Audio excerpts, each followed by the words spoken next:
Good afternoon, everyone. I'm going to explain to you the mechanics and guidelines for your one act musical play, OPM Twist. This will be your performance task for music and the arts because for fourth quarter, we'll be focusing on theater arts.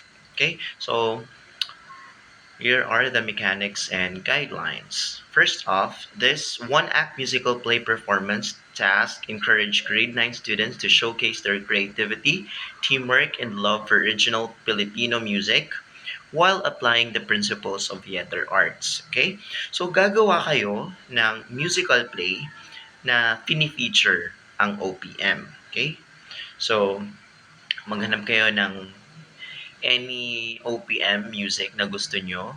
But the twist is, kailangan related siya sa play or musical na gagawin ninyo. Okay? So, the class will be divided into two groups. Mayroon dalawang grupo ang isang section. Okay? I'm going to send to you the group members per group. Okay?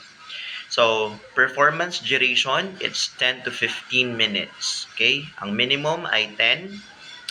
Okay, maximum is 15 minutes. Content.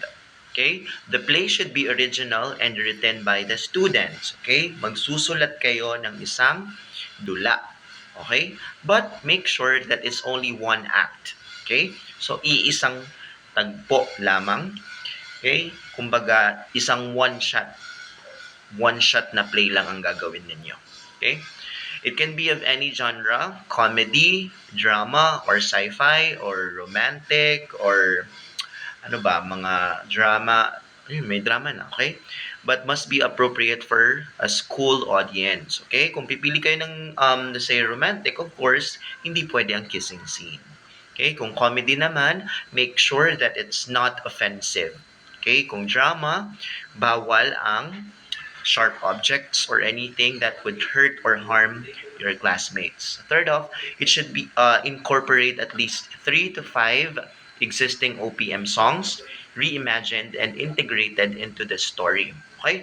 So, hindi naman ibig sabihin na pipili kayo ng 3 hanggang 5 OPM song ay buong kanta ang gagamitin nyo. Hindi. Pwede kayong kumuha lamang ng part ng kanta and then it's just a bit na ikakantahin nyo while kayo ay nag-acting. Okay? Just like how theater arts or musical plays work. Okay?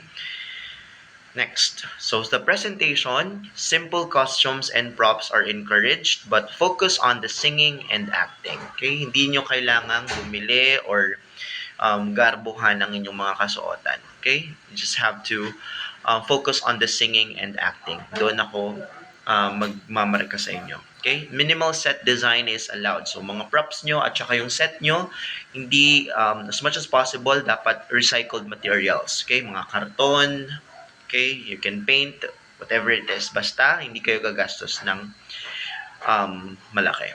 Background music can be used sparingly, but but live instrumental accompaniment or a cappella singing is highly encouraged. Okay? So, kapag gamit naman kayo ng music, okay, of course, kailangan instrumental or -1 ang inyong gagamitin. Wala dapat kasabay na artist ang inyong kanta. Okay? Or, you can do an a cappella doon sa part na yan. So, paano ko kayo i-grade? Una, originality and creativity. That's for 20 points. Is the story, concept, and song selection unique and engaging? Okay? Kakaiba ba ang inyong nabuong storya or play? Next is OPM reimagination. That's for 20 points as well. Are the chosen OPM songs creatively adapted to fit the story? So, ang mga napili nyo bang kanta ay bagay doon sa storya na ginawa nyo? And is there a clear, do the lyrics take on a new meaning? Okay? Meron bang kaugnayan ang yung kanta na pinili nyo or yung part ng kanta na yon para doon sa storya na ginawa nyo? Third off is musicality. That's for 20 points as well. Do the students perform the OPM songs effectively? Vocals, harmony, and arrangement, Or is there a clear understanding of the original song style? Okay? So, binagyan nyo ba ng twist ang pagkanta? Ginawa nyo bang rock ang pop song? Yung ballad, ginawa nyo upbeat? Kayo na ang bahala doon. Okay? Next is vocals and acting. Okay? Of course, titingnan ko ang inyong theater arts skills. Marunong ba kayong umarte? Okay? Tama ba ang mga facial expressions na ginagawa nyo? Or in regards to um, the storyline. Next, do the students sing well? Harmony, pitch, projection, is the acting believable and expressive? Okay?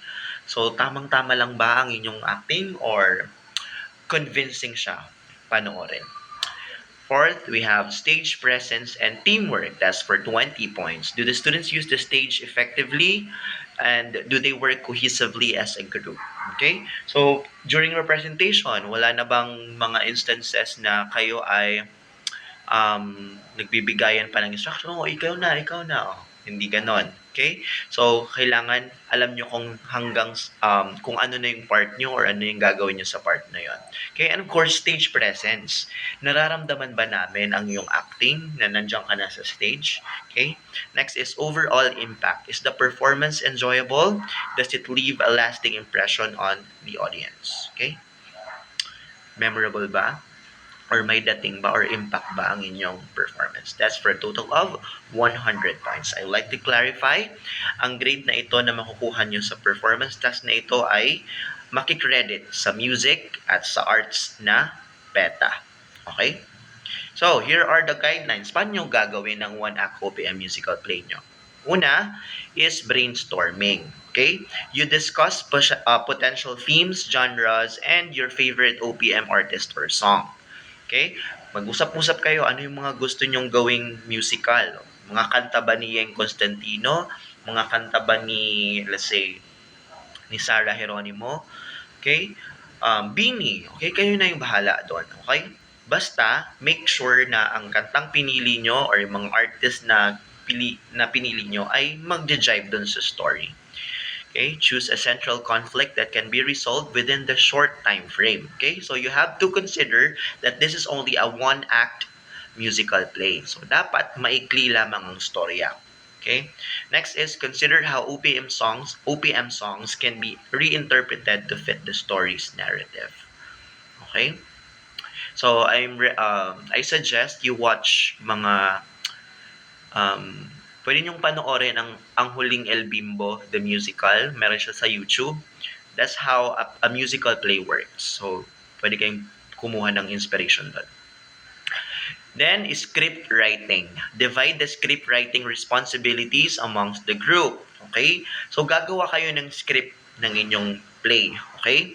So, ensure clear dialogue that flows naturally and reveals character personalities. Okay? Make sure that the lines of your characters are, natural and relatable and it's easy to memorize para hindi kayo mahihirapan when you rehearse.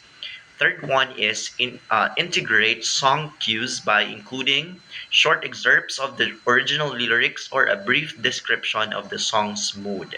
Okay? So, pwede kayong gumawa ng lyrics ng song na yung tono lang ng kanta yung kinuha nyo. Okay? You can either change some words para mag-jive doon sa story nyo. Okay? Di ba? Parang magaling naman tayo dyan when it comes to song excerptions. Okay? Next is OPM reimagining. Choose a diverse range of OPM songs that complement the story. Okay? So, pag sinabi kong choose songs, pwedeng isang artist lang or pwedeng 2 or 3 artist. Okay? Minimum is 3 songs. Next is analyze the original lyrics and identify opportunities to rewrite them subtly to fit the play's narrative. Okay? Pwede naman mag-start kayo sa mga songs na napili nyo tapos from those songs, pwede kayong gumawa ng play.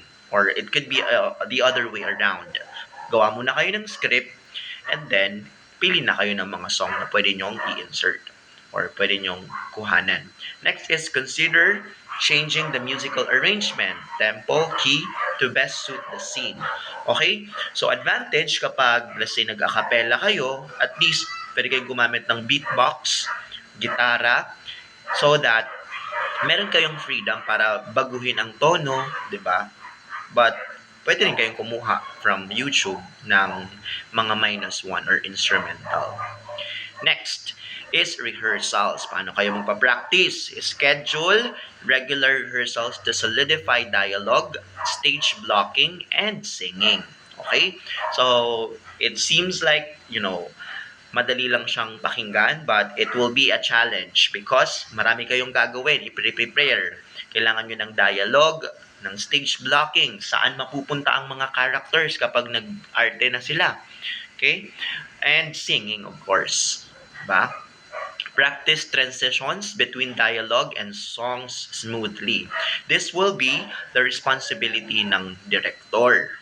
Okay? Or although lahat na kayo dapat nagtutulungan, but the leader or the director must have the responsibility to, position them and ano na yung mga next na mangyayari. Next is work on stage presence, character development, and vocal delivery specific to the chosen OPM songs.